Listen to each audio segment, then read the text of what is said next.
이 모든 일이 일어나게 된 것은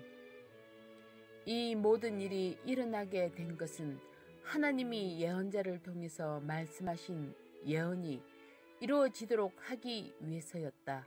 처녀가 임신하여 아들을 낳을 것이며 그의 이름을 임마누엘이라 부를 것이다.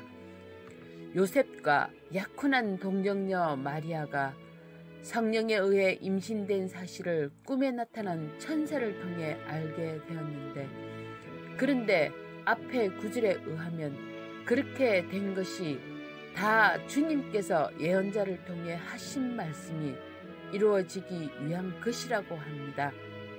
그런데 저는 여기서 이 모든 일이라는 표현이 마태복음 1장 22절 정확하게 무엇을 의미하는지 약간 헷갈렸습니다.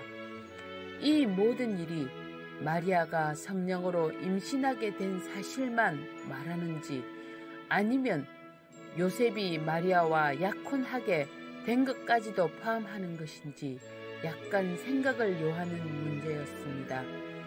요셉과 마리아가 약혼한 것은 분명 하나님께서 꿈에 나타나 약혼을 하라고 해서 두 분이 약혼하신 것이 아닙니다.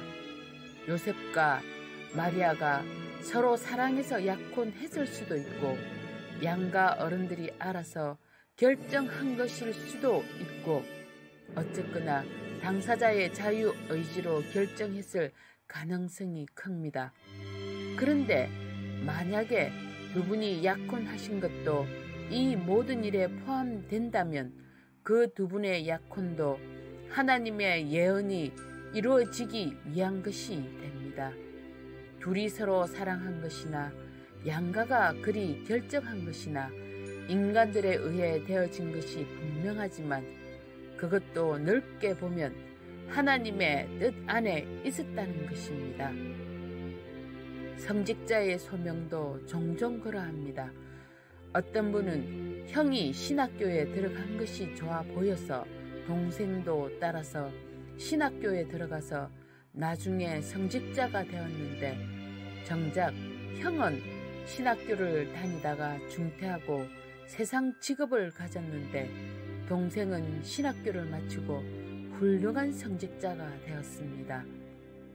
결국 형이 신학교에 앞서 들어간 것은 동생을 신학교로 인도하고 후에 동생이 성직자가 되게 하기 위한 어떤 하나님의 섭리의 큰 그림으로도 이해할 수 있는 것입니다.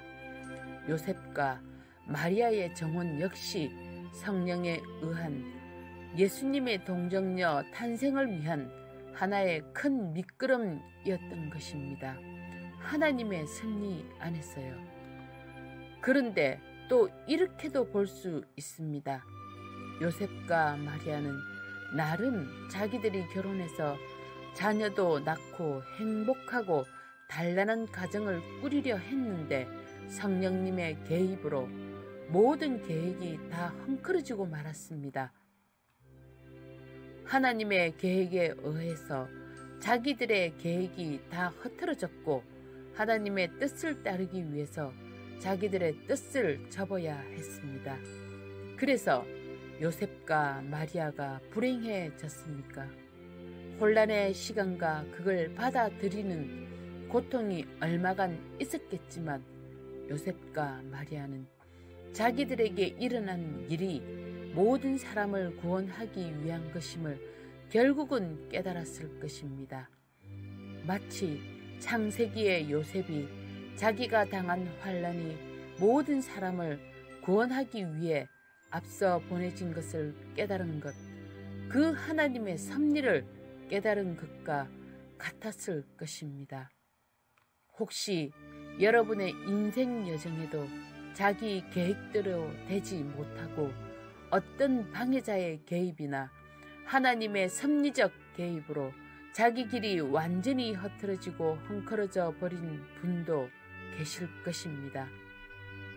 그래서 결혼이 완전히 뒤죽박죽 되거나 우여곡절 끝에 뜻밖에도 신학교에 들어와서 전혀 꿈에도 생각지 못했던 성직자의 길을 걷고 있을 수도 있습니다. 그것이 인간의 실수이거나 자신의 팔자이거나 결국 큰 그림으로 보면 하나님이 만세전에 계획하시고 섭리하신 길일 수 있습니다. 요셉과 마리아의 정원처럼요. 그게 질병일 수도 있고 그게 사업 실패, 결혼 실패일 수도 있습니다. 하나님의 섭리를 인정하고 받아들이고 평안하십시오. 아멘.